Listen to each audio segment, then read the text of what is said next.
Scottish Premiership campaign. Well, it's a very warm welcome and thank you for joining us on this independent off-tube studio commentary. The game at Ibrox has just gone underway. Rangers getting their Europa League campaign up and running against Racing Genk, and it's going to be a tough one for Rangers this evening. Their home form, their form in general going into this game, looking at the start of their Scottish Premiership campaign, has been really difficult, and Russell Martin needs anything to try and take the pressure off, as Rangers trying to put the pressure on straight away here.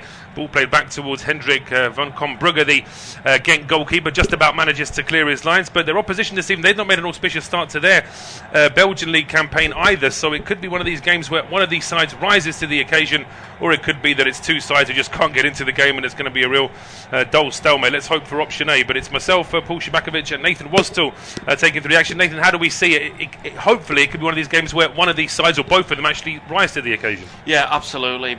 Given that Rangers are at home, I'd be looking more to the Scottish side to step up and really make a mark tonight. Of course, second bottom, 5 points from 5 games. It's not great, but Russell Martin, after picking up a 2-0 win against Hibs in the League Cup at the weekend, he said, press conference, he wants to build on that against a Genk side who have done well last season but have not carried that form into such. They've only they sit third bottom, 8 points from 8, so not doing too well themselves. So we were talking about the game before, may just cancel each other out, but it's definitely going to be an interesting watch.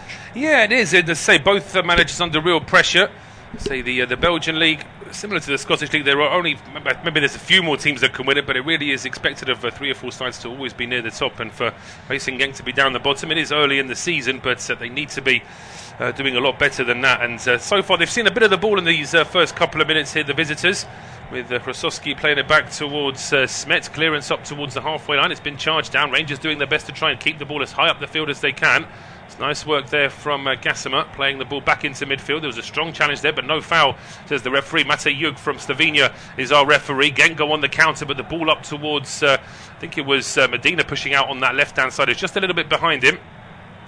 It's Diamande just slowing things down for Rangers. Just to remind you very quickly of the 2-11s, it is Butland in goal for Rangers with a back four of Tavernier, Sutar, Cornelius and Magoma. Diamande, Asgard and Raskin are the 3 in midfield, with Moore, Gassama and Chermiti as the attacking 3 for Racing Genk. It is Van Kombrugge in goal, then a back 3 of Smet, Sadiq and Kayembe. The 2 wide men are Eluadi and Medina. The 3 in midfield are Krasowski, Bangura and Hainan, with O and Stukers as the 2 up front, as Rangers put themselves, I think there might have been an offside there just as the Genk players were pressing.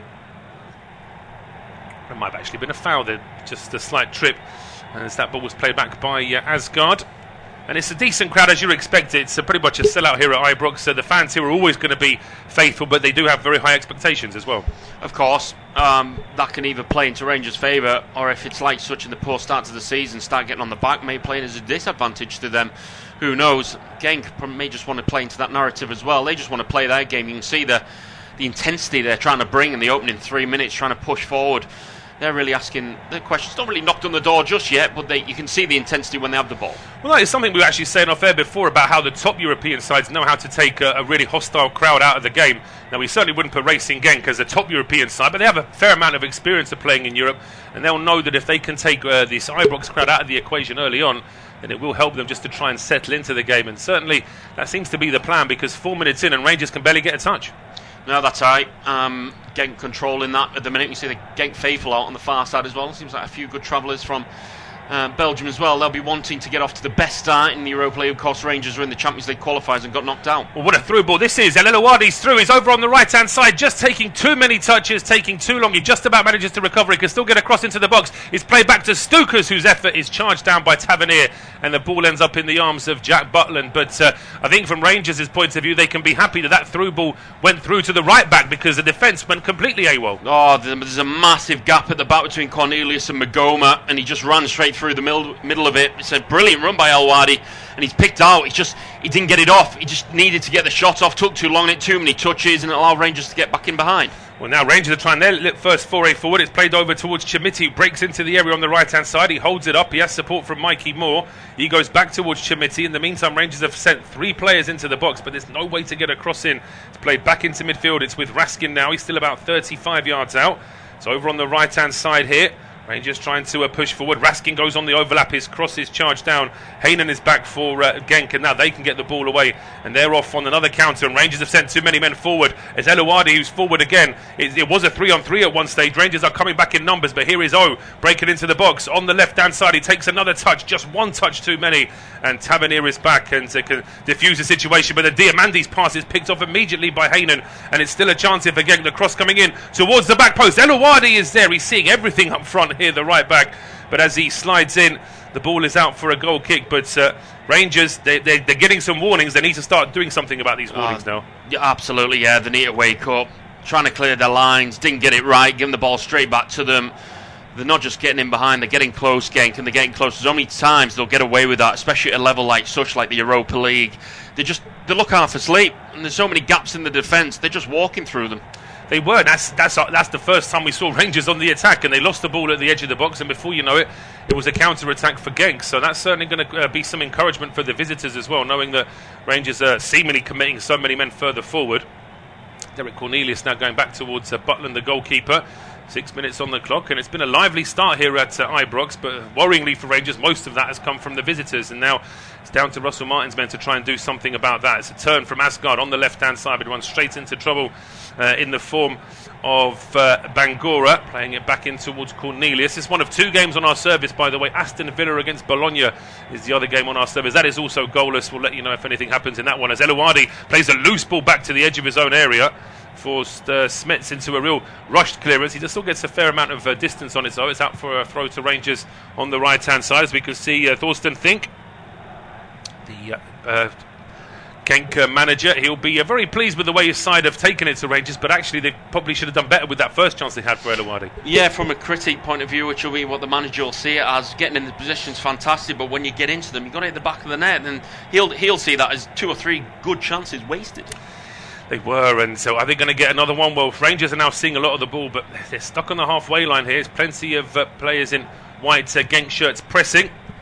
Forcing Cornelius all the way back towards his own goalkeeper, and now Butland, short ball back towards Cornelius. There are 4-5 Genk players at the edge of the penalty area here, making it very difficult for Rangers, and a heavy touch there from Mikey Moore, and he gets away with that one. He's down on the ground still in quite a lot. In fact, no, it's the Genk player who stays down. Moore's back up on his feet, but he gets away with one there as Tavernier tries a long, ranging high ball towards the edge of the area, but that's really good work. Elouadi just with a soft cushion header back towards his goalkeeper. Meanwhile, Hyun Gyu Oh, the number 9, is down on the ground here, and I think Genk are going to have to put the ball out. I think they're going to. It looked like a cruncher, and they looked like they were studs up. I mean, it was 6-1 after a dozen of the other. They're both coming into each other. It's just about who came off worse in the end. I mean, there's no intent there from Moore, I don't think. A bit of a landing from Moore that he didn't intend. He's trying to put his foot on the turf, and I think he just caught him with the trailing foot as well. Yeah, it was accidental, nothing in it. Yeah, I think you're actually. I think the trailing foot's actually done more than the foot that's I'm not so sure there was too much contact there in the way that I was suggesting, but. Getting the fourth official now, just speaking to the manager, and O is back up on his feet, and I don't think he's going to need the physio. He just needed a minute to compose himself. Still feeling some pain in that left foot. It's going to be a throw on to Rangers, which they should just give straight back to Genk, which is exactly what they do. Tavernier just rolling it all the way back towards Hendrik van Kombrugge, the Genk goalkeeper. He's just waiting to see where his teammates are a bit further up the field, although he does roll it short in the end. Towards Smets. Smets over towards the left-hand side for Medina. That is out for a throw to Rangers. So now we're starting to see a little bit of pressure from Rangers. It's paying off because Genk are now giving the ball away. Yeah, they are. And that we talked about wasted chances that Thorsten Fink will talk about. At this level, if you're not going to take your chances, you will definitely be punished. Even a struggling Rangers side will look to punish them as well. So while you do have the chances, you've got to take them. But Rangers, of course, being the home side as well, you would expect will grow into the game. Well, you'd expect, absolutely. The fans are going to be supportive of Rangers, but of course at some stage they're also going to expect a little bit more from the home side. In fact, nearly all of Rangers' possession so far in these first 9 minutes has been inside their own half. But that's good work, though, from Asgard to hold the ball up. And now Magoma can go over the halfway line. He's on a really good run here, Jaden Magoma. He's got support down the left here from Gassamar. He gets to the edge of the area. It's been stood up here by Elouadi, but Gassamar cuts it back to the edge of the area. Here's Moore. Bit of a heavy touch, but Raskin still gets the ball just at the edge of the 6-yard box. He's blocked, and the ball flares up up in the air. Chimiti's trying to get underneath it. That's good work though from Joris Kayembe. He gets a bit of distance on the clearance as well, and it's out for a throw. But finally a bit of action inside the Genk penalty area. Yeah, they moved it really well. The teenager on the near side, Jaden Magoma, moving it down the line. Gassama did really well to find his man edge of the box. Just that heavy touch, wasn't it? He tried to trap it, just got away from him in the end, presented the defender a chance, but they moved it really nicely there. Just that last bit of quality. Starting to see signs here from Rangers. We've also got our first goal of the 8 o'clock kickoffs this evening. Karol Świderski, Polish forward, has given Panathinaikos the lead away to Young Boys. And in the earlier games, by the way, the go-ahead Eagles lost 1-0 at home to Szczerbakowicz, and Lille beat Brann by 2-1. It's with the earlier games in the Europa League this evening. So the visitors now not seeing the ball in the last few minutes here, Genk. It's all with Rangers. Trying to keep the ball on the deck, though. It's through the middle now. Mikey Moore starting to see a bit more of the ball now in left and right positions. He was playing through the middle this time. He's got support from Tavernier. Just holds on to it a little bit too long, so the overlap isn't on anymore. Tavernier is appealing a handball as he gets charged down. Then there's an appeal for a free kick from both sides. The referee just stands there watching. He's not giving a free kick either way, and eventually he's been given away by Genk. And Diamande can play it back towards Suter on the halfway line. Square towards Magoma. Support down the left-hand side here from Gassama. Luwadi doing his best to slow Gassama down, but he's making short strides now towards the edge of the area, playing it back towards Raskin. Square now to Diamande. Back to Magoma on the left-hand side. Gassama again, just at the edge of the area, puts it onto his right foot. His cross takes a deflection. It almost gets through towards Diamande, but it was cleared by Hayne. And then there's a bit of a mess in midfield. Gives the Rangers a chance to win the ball back here. It's with Gassama. Just about holds it up, goes back in towards Cornelius. Short ball there is stopped initially, but that's really good work from Diamande to win it back. And here is Magoma now with the cross. Good header away though, picked up at the edge of the area by Tavernier. And then there's a striker goal just over the bar. And it was an effort, curling effort there from Mikey Moore. But I think he's got a point to prove as well, because I think he arrived here in Glasgow hoping to get regular football. He's not necessarily been a first-team player since day one, and I think he wants to prove that he's certainly good enough. Yeah, absolutely. That's better from Rangers. Finally, from an attack, actually getting a shot off at goal. Okay, didn't hit the target, but that man you mentioned, Mikey Moore, probably wanted more minutes. And what a way to make a statement than hitting the back of the net. He whipped it with the right foot, curling to the left-hand side. Wasn't a million miles away. It was a good effort. In the end, Rangers finally had an attempt on goal after 12 minutes. Yeah, you're absolutely right. It has taken 12 minutes here for the home side to have an attempt on goal. And they've won themselves a free kick in midfield here as well after a foul from O. And it's towards the right-hand side here now for Tavernier, back towards Suter. Now to Cornelius as Rangers just trying to do what what Genk did to them inside the first few minutes of this game, just forcing them into having to chase the ball for a few minutes at least. Because the way that Genk started, it looked as though it was going to be very hard for Rangers to get on the ball. And it's just a question of whether or not Russell Martin's side can actually get further forward, because they're being stuck onto the halfway line as it stands. It's Suter now trying a long diagonal ball towards the left-hand side, taken down by Gassama.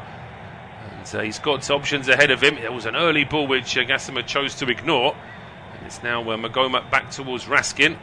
Cornelius on the halfway line. The one thing I would say from Genk's point of view, especially with all the Premier League games that we watch, Genk aren't really trying to play a high line, so it's giving Rangers a lot of space to work in. Yeah, it is. They're sitting up Genk. They're not going to park in, which is, it's refreshing to see from a neutral point of view, absolutely. But yeah, it gives Rangers room to roam, and you can see they've had joy on the edge of the box, that's for sure. But it sets up for an open game. I think they're both set up in very similar fashions. They are, and to say if Rangers are going to commit their centre-backs and their full-backs to being midfielders when they're in possession, then of course if they lose the ball, that's going to give Genk a real chance to try and push forward, as Aston Villa take the lead at home to Bologna.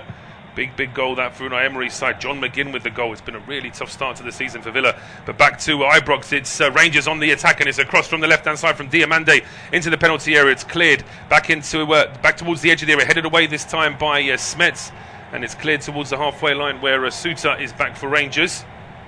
Diamande now down the left-hand side for Gassama. One touch there, playing the ball back over towards Magoma. It's a low cross into the box. It sets up perfectly. A strike from Moore. It goes just wide. And it's almost like Raskin and Moore between them. There was that moment of hesitation as to who should go for it. And as soon as Moore puts it wide, you can see Raskin gave him the eyes. He wasn't happy there. Yeah, it may just play into his factor. I'm trying to defend him because he should do a lot better from where he's kicking it into the floor. There's not real good connection on it. You just think he hasn't got his heart set in it because Raskin is behind him and he thinks, he may just kick him in the back. You don't know, but from where he is, if he's taking responsibility, he's got to hit the target from 14 yards. He does. I mean, he had that earlier effort with his right foot, didn't he? I mean, I think he's more of a right footer, really, isn't he? Right, more, and Raskin was coming in. I think he wanted it on his right foot as well. As Rangers really pressing here to try and win the ball back high up the field. It's putting a lot of pressure here on Genk, and it's forced Stukers a long way back into his own half, all the way back to his own penalty area, in fact, just to try and keep the ball alive. It's then cleared back into midfield. Just more encouragement here for Rangers to try and push further forward, and it's worked as well. It's Asgard who charges the ball down. Gassamar now on the left-hand side. Threads that ball in towards Raskin. Does really well to turn away from trouble then Raskin, and has Asgard in support. That cross into the penalty area takes a slight deflection. It's bouncing just at the edge of the box. Cornelius is up here for Rangers. And now Moore turning at the edge of the D, going back towards Tavernier. Cornelius again, well, let's just say it's bold from Rangers. I mean, Cornelius is a centre-back and he was pretty much playing as number 10 in that last move. Yeah, they're not shy of pushing them forward, like you mentioned moments ago. They're really trying to press on, but we've seen it on the transition when they do lose the ball. They've got to be careful, because if Genk are going to hit them on the break with the intensity they've shown, they'll hurt them. But they've just won a free kick here on the right-hand side. I think what Russell Martin's probably hoping is that that's a nasty one as well. Yeah, grimace there from my colleague in the studio, because it was a nasty one. I mean, if the one where Moore just gently trod on Higun, that was quite a painful one. But this one here from Kayembe, that looked really painful. I'm not saying there was any intent. I think he was trying to get the ball, but certainly treads down. Possession stat after these first 17 minutes, 62% for Rangers, 38% for Genk. But now this is a really good chance for Rangers. A free kick, about 35, maybe pushing 40 yards out, but it's way over on the right-hand side. So a decent ball in. Looks like it's going to be the right foot of James Tavernier to try and get a bit of whip and outswing this towards around about the penalty spot, you'd imagine. Genk are playing an offside line around about the penalty spot. Tavernier with his arm up gets that ball into the 6-yard box. It's Suter with the header. Oh, that's fantastic defending to stop that going in over the line. Absolutely brilliant work there. Just trying to see who it was. Was it the captain, Haynen, who got the final touch? I think it was. Absolute credit to him there. That is, captain leading by example. We've come out with about 10 different cliches now. But Nathan, what a bit of defending this is. That's unbelievable. Full stretch. He almost looked like the Bundesliga logo, the way he was stretching with his leg, tiptoe, right at the end of his foot to hook that off. I mean, Suter, I don't know whether I thought he was going to head it back across, but there was no one there. He did the right thing. He went for that back post. I mean, you could watch it all night. I mean, that is one of the best goal line clearances, acrobatic ones as well, that I've seen in a long time. It seemed like he appeared out of nowhere in the last second. I was all ready to say that Suter had given Rangers the lead, and then Haynen comes in. And honestly, that is superb defending there from the captain. But it's now Genk on the attack. It's a quick ball. Eluwardi, it's over the bar. It should be 1-0. It should be 1-0 to Genk. That is a fantastic chance. We were still getting a replay of the Rangers' chance and clearance. We go back to live pictures. Genk were on the attack. It was a quick ball played over to Eluwardi. He whips it in low, but puts it over the bar. Well, he's only about 8 yards out. Oh no, that was not great. A ball over to the near side was fantastic. Picking Eluwardi out, he's getting the real spectrum of the pitch out on that right hand side. There's a ball across that may have just bounced at an awkward line, that he's kicked up slightly. Again, defending his corner, but for me, I'd say he's got to at least hit the target. He's got to score. But surely in training, players will get those as well. They can't all just be perfectly, but they have to get some balls that are bouncing awkwardly, coming in at a slight angle, because otherwise it would all be too. You're never going to get that perfect ball. You're going to play on different surfaces, which are going to have a bit of an awkward bounce, especially now when you get these modern pitches, which are sort of half natural, half artificial. Going to get those little moments sometimes where things are not going to be quite right. But meanwhile, over in Switzerland is now Young Boys 0, Panathinaikos 3. Absolutely running riot. Zarori now with 2 goals on 14 and on 19. So the Greek side there are likely to be taking all 3 points and then some in that one. But back here at Ibrox, it really has got a lively pace to it now. Gassamar challenging to try and win the ball back for Rangers. That's gone out for a throw though to Genk. It's going to be Eluwardi to take it on this right-hand side. And so far, I think it was a little bit tentative to start with, Nathan, but right now I think it's the European match we were hoping for. Oh, absolutely. It's open. Like you say, they're playing in very similar veins. It's very open at the back, pushing men forward, and it makes for an exciting contest, that's for sure. We were talking about one of the goal line clearances we've seen in many years, and then before the replay even came off, like you said, they were through on goal and should have put it in the back of the net. It's been a fantastic watch opening 20 minutes. Yeah, that really would have been a very, very harsh on Rangers had that happened, though, when they were probably a few inches away from taking the lead, and then less than a minute later there would have been a goal down. But now a long throw into the box. That's good work initially there from Chimiti. to try and get that ball across the 6-yard box. He's then challenged and it's gone out for a corner kick. We just saw the referee there, Matejug. He was talking to one of the Genk players. I think they were unhappy with the challenge in the build-up to that throw. They were expecting a free kick, which wasn't given, but Rangers won't care about that. They've got themselves a corner kick now, and it's going to be an in-swinger. James Tavernier with his right foot from the left-hand side. And certainly the player who nearly scored for Rangers just a few minutes ago, Harry Suter, he's going to be one of the targets here for Tavernier. Of that there is no doubt. Not too much pushing and shoving for the referee to have to worry about so far. So we'll see what happens. In fact, commentators curse. I barely even had time to finish saying those words, and the referee interrupts play just to tell the players to stop pushing and shoving so they can say, all right then, ref, and they're going to do the same thing anyway. Of course. It's always the same, isn't it? I mean, Tavernier, he's got a fantastic set piece, hasn't he? That could be a real difference for Rangers tonight. You know it's going to be a good ball in, hopefully. Not another commentator's curse. Well, he puts a bit of height on this one. It's towards the back post. It's headed away. That was a good ball, but unfortunately for Rangers, the first two heads that landed on it were Genk players. It's now back in midfield, and it's quickly played over towards Tavernier. Ball into the box. Decent punch away from the keeper. It drops to Raskin, who puts his foot through it, but he's charged down. That's good work there from Yaimar Medina, and then he plays it out to O, who was on the left-hand side. He goes back to Medina, and now it's Genk on the counter. Rangers are coming back in numbers, though, but the right ball here from O could put them in trouble, and that's not the right ball from O. He lifts one into the box, which is way too powerful, way too high, and an easy save there for Butland. And then as Butland throws it out, there's a foul on Diamande, and that just takes the sting out of any potential pressing there from Genk. It's much better from Rangers. As the transition came over and Genk got forward, they threw a lot of bodies back. Pretty much everyone was running backwards to defend their own goal there. They didn't look light on numbers, Rangers defending their own box, and like you say, the ball from O needed to be a lot better. There was a man on the near side.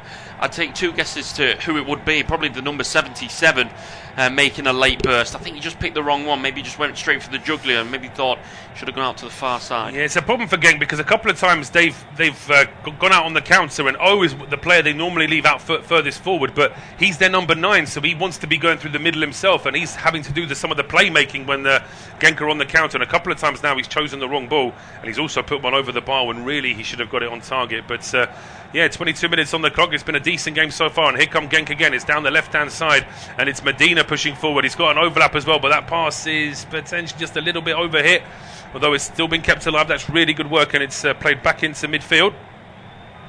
Heynen, the captain, over towards the left-hand side for a ball into the box. It's taken down. It's a really good touch as well. Stukas goes for the goal. It's off the post. Oh, that is fantastic. So close to being 1-0 up. So out of nowhere, that little bit of skill there. I didn't see that one coming, but Rangers living very dangerously here. Here come Genk again down the right-hand side. It's Elouadi, skips away from two Rangers players. He has support as well from Bangura. Bangura then just takes a touch and goes square over towards Kayembe, and now played back in towards Smets. But suddenly, the number 7 there, Stukas, with a great bit of skill. Yeah, he got given too much time in the box, I thought. They were very standoffish, the defenders. Allowed him to do that skill. It was still very well executed, but yeah, he was given far too much time in their own area by Rangers. Another cross coming into the box, only partially cleared. Stukas now dropping a bit deeper, and he plays that one across towards Krasowski. Over towards the halfway line now, and Rangers just need to keep their composure here because Genk are suddenly pushing forward with their tails up. It's now back over in midfield here with Heynen. He's around 40 yards out from goal. He goes towards the large frame there of Sadiq, the centre-back, who's joining into this attack. Krasowski now. Just trying to get an overlap here. Elouadi, he took one touch to play it back towards O. That wasn't the right choice, but a great challenge there from O just to stop any quick counter-attack from Rangers down that left-hand side. It's out for a throw to the visitors. In fact, to Rangers, I should say. It's out for a throw to Russell Martin's side. Great work there, as we saw it. In fact, it wasn't even the striker Stukas, it was the midfielder Krasowski who gets on the end of this one, Nathan. It's superb work, and I mean, Butland's completely beaten. I mean, I was talking about being critical of Rangers defending, but yeah, it was a really good effort on the stretch as well, outside of the post. We've had one cleared off the line from Rangers, and we've had Genk hitting the woodwork. You just feel like something has to give at some point. Absolutely, and if it happens before half-time, it's going to be Nathan that tells you about it, because we're at 24 minutes. It is goalless, and it will be Nathan to take us through to half-time. Thanks, Paul. The ball's just right of centre, far side with John Suter. He goes back to the Canadian Cornelius. Rangers on the ball, just over halfway. Near side it comes.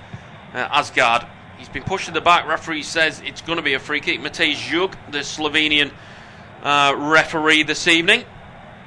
It'll be a free kick to Rangers just on halfway. I believe they've taken it quickly with Diamande. They have.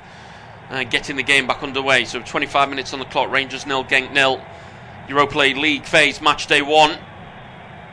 Unofficial off-tube studio commentary on our screens from Ibrox in Glasgow. It's on halfway with Suter once again, and Rangers sticking on the ball. It's been a frantic open start, that's for sure. It's been a good watch so far. Ball over the top, trying to be taken down. It's a bit of a loose ball at the minute. Someone needs to take a hold of it, and Bangura's done very well, getting away from 2. Just couldn't find his teammate at the last hurdle. Just went away from him ever so slightly.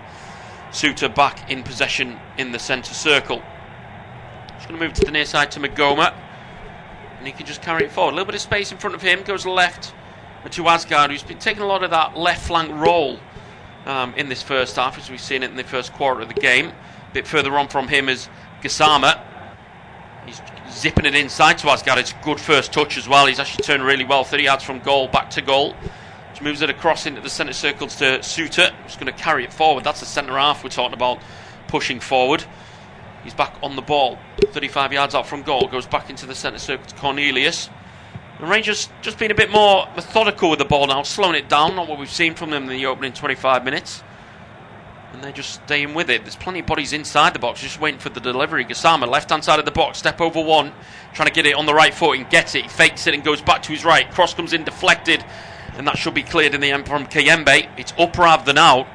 And Rangers just sticking on the ball, and Diamande, and they can recycle it. And just at the minute, Rangers just sticking patient with it at the minute. We've seen them very much go for the juggler, and at the minute, they're just staying in control with it. They are. I think what they know that Genk can hit them on the counter, but also Genk, when they're forced, they will sit further and further back, and it does give Rangers more space.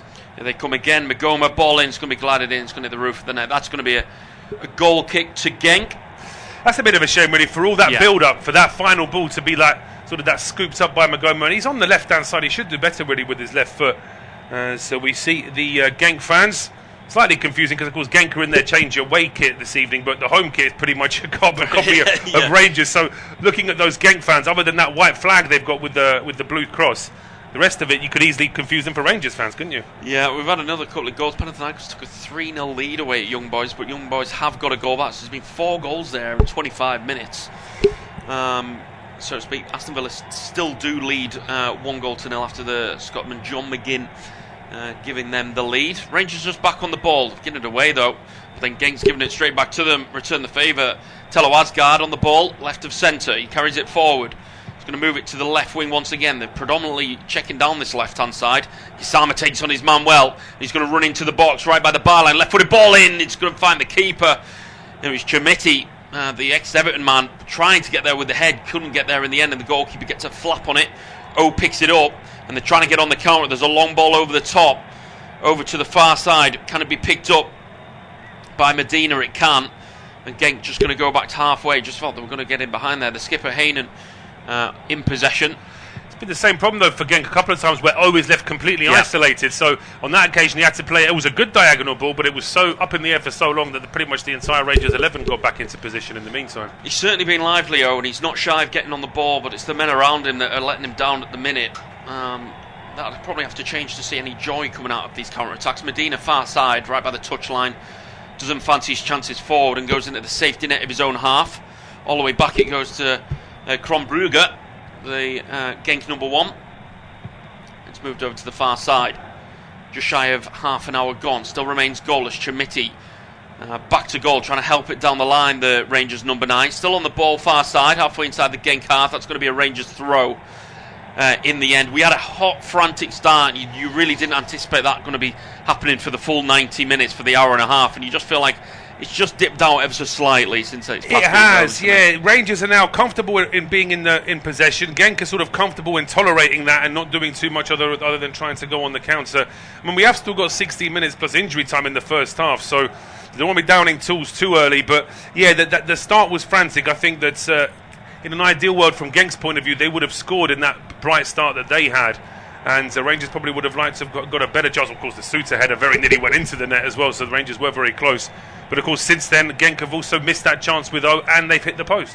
Two teams definitely out of form, not started their campaigns how they would have liked. Two managers definitely under pressure. I mean, Russell Martins, this is his 14th game in charge of Rangers. He's only won 4 games, so his return hasn't been the best, the former Southampton manager. has moved into the centre with O. That's a good touch, good football. Move to the far side to Medina. Flag may have gone up. It has.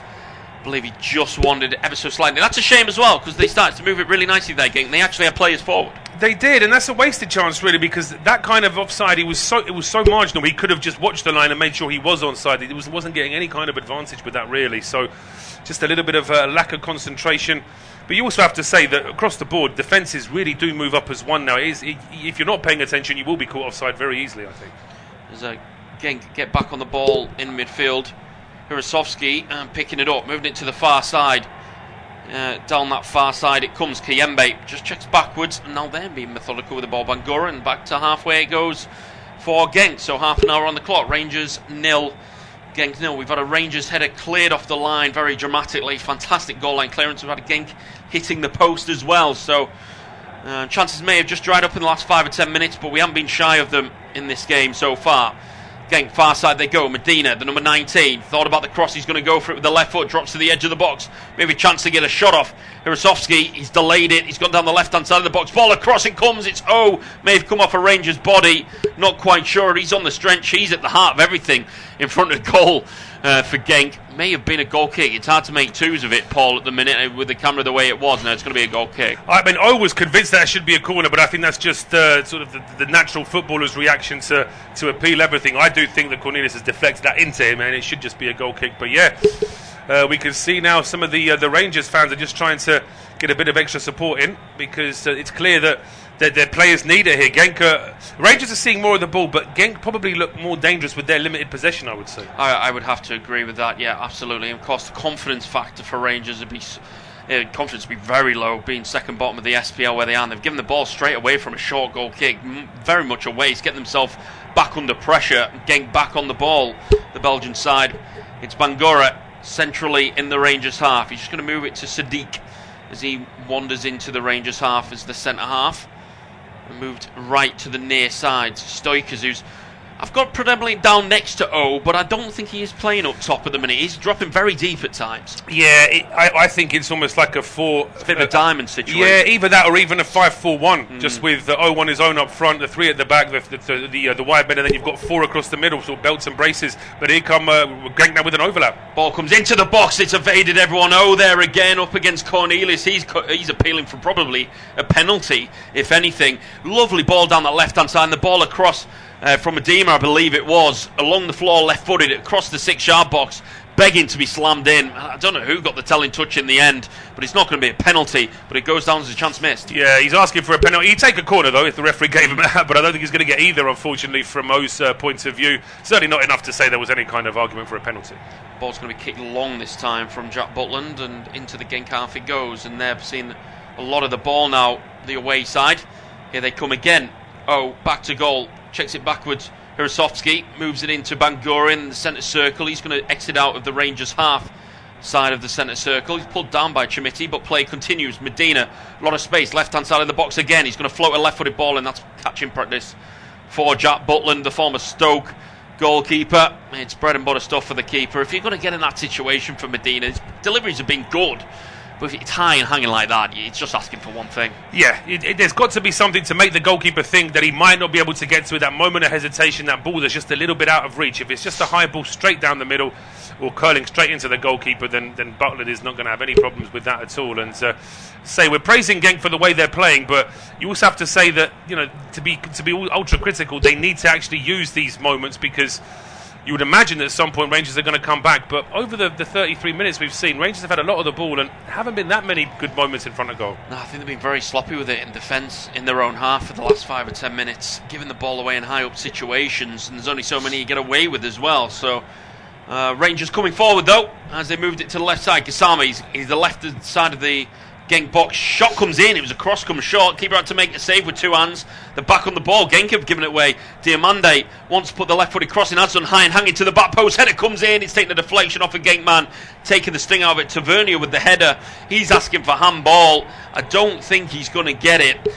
He was asking, he headed it off the back of his man Kiembe, which took all the power out of it, but I didn't really see a handball in that situation. No, we'll hopefully we'll get a replay soon enough, but I didn't see anything there to suggest that should be a handball, and Rangers will now be just trying to win this ball back as quickly as they can. But now the referee has stopped play, This is interesting. Has he been told to watch the monitor? I mean, that would be a disgrace. I mean, Kayembe's got his back. He doesn't know anything about it. Unless they're going to say that he's deliberately put his arm out when he's up in the air. But that, I mean, you know, we want the British sides to do well, but I don't want the British sides to do well off penalties like this. No, I agree. I think VAR needs to wait until the ball goes dead as well. It's a matter of the ball was in play and he's just stopped it, which was very interesting. You see, now, most of the time, when you compare European VAR to the English version, I usually say UEFA, FIFA VAR is much better, more efficient, they get more things right. I reckon that in the Premier League they wouldn't give that as a handball. Whereas here, in this European context, they're actually considering it. I think in the Premier League the VAR check will be over by now. No, I have to absolutely agree with that point. Well, they've gone to VAR and they are checking it. It was a header that came in, it was an arm that came out, but he had his arms out for balance, did Kayembe. I think it would be very harsh. He's going to go to the monitor, the referee. He puts his arms out because he's on a trajectory where he's jumping up, but you obviously put your arms out to create the balance. It's hit off his elbow, point blank. It would be extremely harsh to give this. And, of course, we go to the micro officiating that is. You watch all the replays in the world. I mean, from that angle, it does look very suspicious. It looks bad because it looks like that arm is out straight for longer than it needs to be, but he's got his back to it. Yeah. I mean, that freeze frame of him with his arm out and almost trying to catch the ball in his bicep, he knows absolutely nothing about it, and in real time, that is a fraction of a second. As I say, I want Rangers to win this game. I want the British sides to do well in Europe, but I don't want Rangers to take the lead off a penalty like this because I mean, if it went the other way, then we'd be even more furious that it was going against Rangers, then, wouldn't we? Well, I've got a hunch, Paul, and I've got a hunch of what they're going to give here. I think they're going to point to the spot. The referees, I agree. Unfortunately, here we go. Referees, he's had 5 or 6 looks at it. He's calling someone over. I don't know whether it's the live mic that projects it to the Ibrox stadium. We can't hear it ourselves, so without the gesturing, we don't know. He's pulled the 2 captains over. This is an interesting old watch, isn't it? You don't see this. No. It's an interesting one.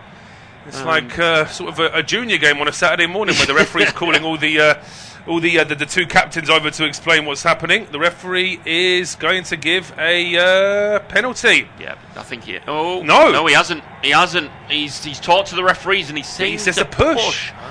Okay. He's found another loophole. I like this from Masayug though because the handball from Kayembe is bad, even though yes, he does get pushed in the back just before, and his arms are flailing because of that. And do you know something? We didn't even look at that. I didn't say that. Because I suppose we were only being shown the very end of that replay where he was just using his arm. But credit to the referee. I think that although it took a couple of minutes longer than it needed to, they got there in the end, I think. Yeah, he erected 2 hands to Vernier, and that leads to a foul being given, and it was exactly that. So well done to the official there. No penalty for Rangers, and we remain goalless after 38 minutes. 7 to go till the break. I'm sure there'll be a couple of minutes added on at least.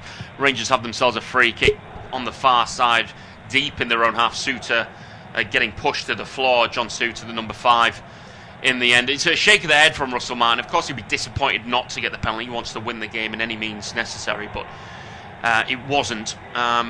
It wasn't and I think the referee would be fairly happy that there was a push, to be frank, because then he didn't have to make that decision over that ball. No, absolutely. I think yeah. If I just wonder, I suppose we'll never know. But if there was no push, then I think the referee gives that penalty because the arm from Kayembe is out for too long. But then Kayembe would turn around to us and say, "Well, if I wasn't pushed in the back, my arm wouldn't be out away from my body as long as that." So.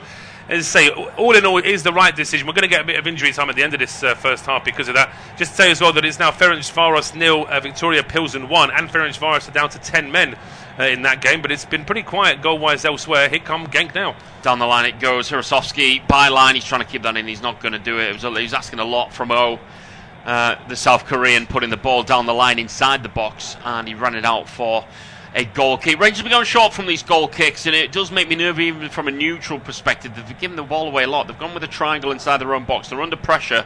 Suter's going to have to look long this time. He has done. He's given the ball away in the centre of midfield to Bangura, but he's returned the favour. And now Rangers may have a chance to come forward. Mikey Moore, he's had a busy start, but he's gone quiet in the last 10 minutes or so. Down the line, it's a shocking ball It's not a good ball down the line from the man on loan from Spurs, giving the ball straight back to Genk. So it's one of them games, got a bit ugly in the last 10 minutes, so players hitting the deck and 5-yard passes that are going astray. Yeah, El Ouadi felt that he was being tripped just as he was trying to run down that right-hand side. Yeah, Moore had a good start to this game, but he's just in the last 10 minutes when Rangers haven't had as much of the ball in attack, he's just become that little bit more anonymous. So as soon as he makes a misplaced pass, you just notice it that little bit more as well. But no, it has been a very interesting half. I was worried that we're going to cancel each other out, and it's quite the opposite. They sort of both inflamed each other, really, haven't they? You do see a goal coming. You yes. do see it. I mean, clear line. Not to put the commentators' curse on it, but I would be amazed if this game finished goalless. I do think there's a goal or two in it. Genk are attacking the end with their own fans in the second half as well, so there may be something in that. But the ball is played towards the edge of the area. It was actually a decent through ball, but nobody from Genk was tracking it. No, of course, O's the only man really to aim for, and if you can't find him, then it's probably going to go astray. And it did do through to Jack Butland, who's rolled it short to Magoma on the near side. The number 30 checks inside, the 19-year-old. He's good feet, and he's had a good start to this game. He's looked very lively on the near side, trying to link up with Gassama again, who's battling away down that near side, but strong challenge comes in from Diamande, and he has to be careful. Well, referee's gone to his pocket here. Red. We've got a red card, Paul. It's Diamande. It looked high. The studs were showing. We're going to have to get another look. He's already made a big call, and referee, about that penalty. Got it spot on. And, well, Diamande, the referee's waiting for him to get to his feet, the number 10. He does it. He's delaying it, but he's going to be shown a straight red card, Paul. He is, yeah, he is. And the referee, I mean, it's... The hand gesture from the referee was one of sort of like you swept him like this, so it's almost like to say you slid in with no control. It wasn't a good challenge from Diamande. Looking at it live, I didn't think it was a nailed-on red. Oh, but looking at that, his 2 feet are up off the ground. Oh my goodness! Dear. He's actually caught El Ouadi above the shin pad.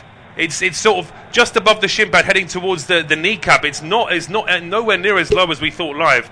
So if Diamande's standing there hoping for a VAR reprieve, you've got no chance. Well, we got the view in parallel with the referee's vision. He was in a cracking view.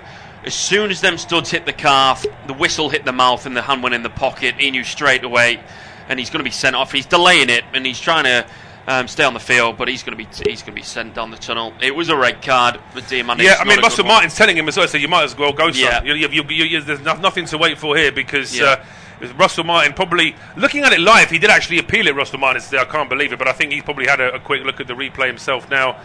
And actually someone from the Glasgow Constabulary is there making sure that Diamande does actually head down the tunnel because he still can't believe it. He still feels that there might be something in it. Thankfully, there doesn't seem to be any kind of injuries, or certainly sort of no grazing to El Ouadi's foot there. But he's been one of the more dangerous players for Genk. So, I mean, we can see Russell Martin now is probably looking at the replay that we've just seen, and he will know that there's no way that the VAR is going to reverse that. And they haven't. The game's gone back the way. And the thing is, they're in no real threatening position in the middle of midfield. There's no rhyme or reason to go flying in like that in that position. And in this game as well, where it's finely balanced, both teams have had their moments in attack. Both teams have looked a little bit suspect in defence at times. It's such a bad thing to do, and it's the last thing Russell Martin wants, and now Genk on the attack. Well, salt in the wounds time. If they go and score a ball in the box, that's again another poor flighted ball in. Jack Butland takes it. I mean, Butland gets harder crosses than that in his warm-up. I mean, it's not even a proper whipped ball. It's just a sort of scoop ball up in the air, which Butland can watch in, and no one's challenging him either. So Genk will certainly need to improve the quality of their crosses into the box in the second half.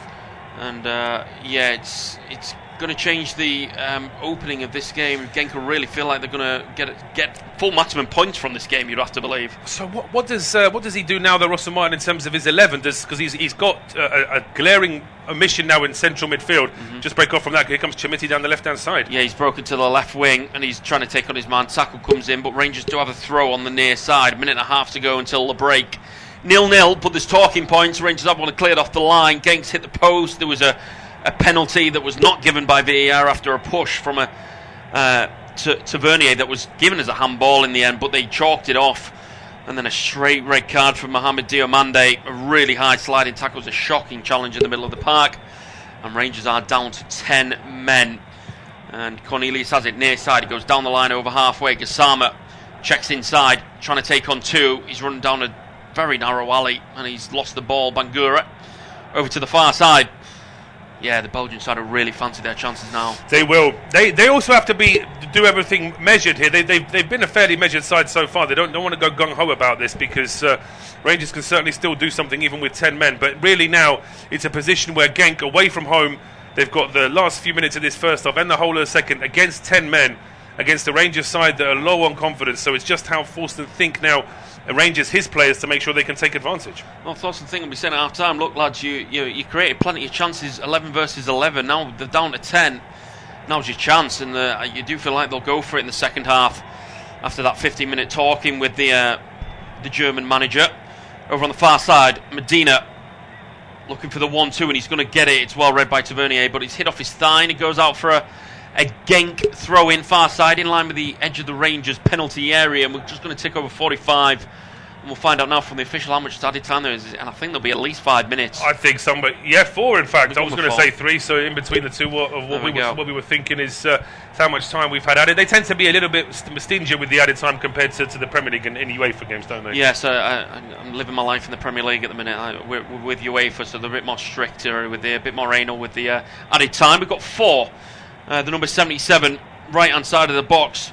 Awadi is going to put the ball in left-footed. That's over everyone. The one thing that I can say, they're getting in a lot of crossing positions, but the balls in from Genk haven't been top tier. They haven't, and it's a surprise really when you consider that the diagonal balls, some of the through balls to get them into attacking positions have been really good, but just the crosses have been poor, and it's been very easy for Rangers to, well, certainly for Jack Butland to defend these, as we can see. Some of the Rangers fans there, they looked fairly glum, I think is the only way to describe it here. They still look very frustrated. I mean, there have been some good moments for Rangers in this half, but for all the possession, it's Genk that have had the best chances, barring, of course, the Harry Souttar header, which was heading in, had it not been for the heroics of the captain, Brian Haynen. And they're going to kick long. Butland, flick on from Chamiti. Can't find Gassama. We're over a minute into the 4 added on. El-Wadi, he's been nudged to the floor. It's going to be a free kick to Genk, just inside their own half on the near side. Maybe a bit of frustration there from the former Everton striker, the Portuguese man, the big man. He pushes his man to the floor, and they'll go short and they'll get on with it. Goal for half-time will be absolutely fine. There's no bad time to score, but that'll be a cracker for Genk, and that's a good ball in behind. Look for Medina. Oh, there's a trip in the area. Tavernier, they need to be careful here. Referee's not picked it out. He's not blown his whistle. The Genk man stayed down. It looked like a tangle of legs. Maybe he thought it was accidental, bit of a coming together. That, for me, he's got a real big case there. We'll get another look at it. Ball comes in the box. Shot comes in over the top. It goes from the number 17, Horovsky. And now they're going to go over to the referee and have a word with him. Because, Paul, I definitely want to get your opinions on this. Because first glance, I want to get a replay before we do talk about it. First glance, it may have just looked like a trip. May have just been a tangle of legs. It's an interesting one. Still can't see from that angle. But I think he's in trouble. I tell you what. There's an argument for a penalty. There's also an argument that we're getting confirmation that the VAR is checking for a potential penalty. And that head injury there, that looked really bad to me as well. When that slide came in, let's hope it's nothing too serious. And the Genk physios will be out now trying to check to make sure that everything is okay. But the referee is still, whether or not he goes over to the monitor straight away, he's still checking over the injured player for the time being. Well, I want to get another. We only saw one replay on our screens, and the action actually happened just off the screen. We didn't actually get to see a second glance at it. So I do want to get another replay of this. I think they're going to cut to it now. Here we go. An arm comes across, and then a tangle of. There's a kick unintentionally. Yeah, and then the injury, it's the knee into the back of the head. And I'll tell you what, if you get Harry Souttar's knee in the back of your head, you're going to know about it, because Souttar's a big lad, and that one is very painful. But whether or not there's enough contact, I don't think there's enough contact, but I do think there's enough intent. Yes. So that's the issue for me, is that whether or not the referee or the video official decides that Tavernier's intent is enough to suggest there could be a penalty, but then the actual contact is so minimal that potentially there might not be. The referee is this something that this referee likes to do? He's calling the captains over every time, isn't he? I guess I don't mind it if he's explaining his decision. He must be relaying the message from VAR. Maybe he's a member of the Slovenian RFU as well. He might be a rugby man, because that's what they tend to do. Yes, rugby. They like to call the captains over in those sort of situations. But for the time being, we still don't know whether they're going to be giving a penalty or not. Well, we've just about to tick over the 4 minutes, but we've only played about 2.5 minutes of it. I think the referee's jogging over to the screen, so we've got another big decision to be made. Whether he gives it for the initial pull and trip, whether he gives it for the knee and the head.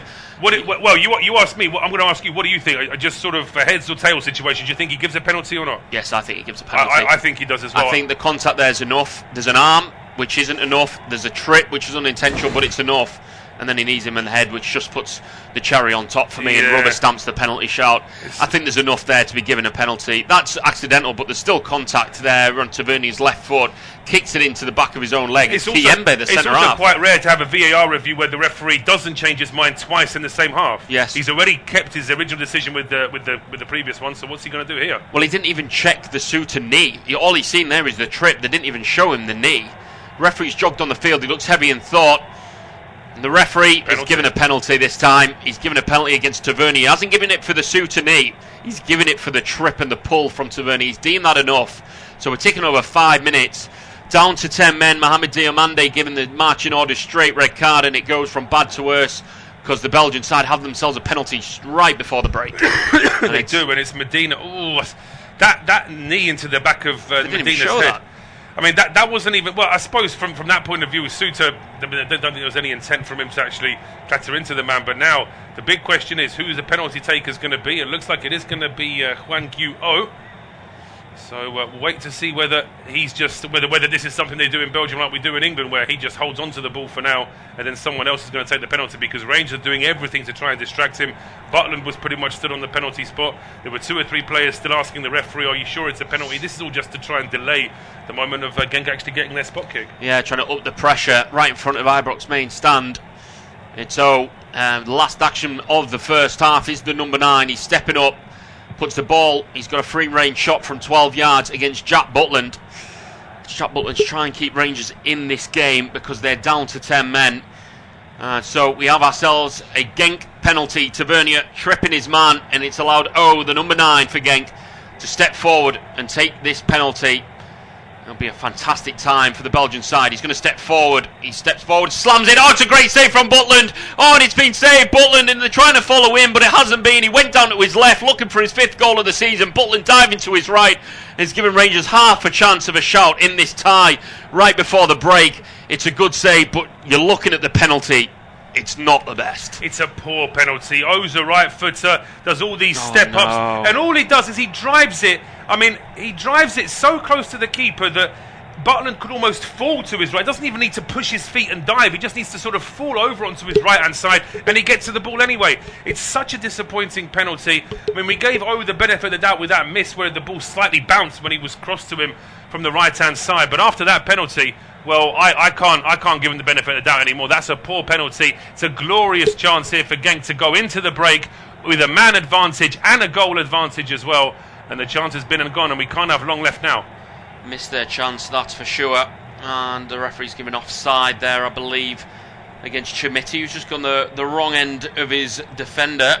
And he's just going to be moved over to Medina and Kiembe as well, linking up on that left-hand side. We've ticked over 7.5 minutes in the end. Where's he getting all this extra time I don't know.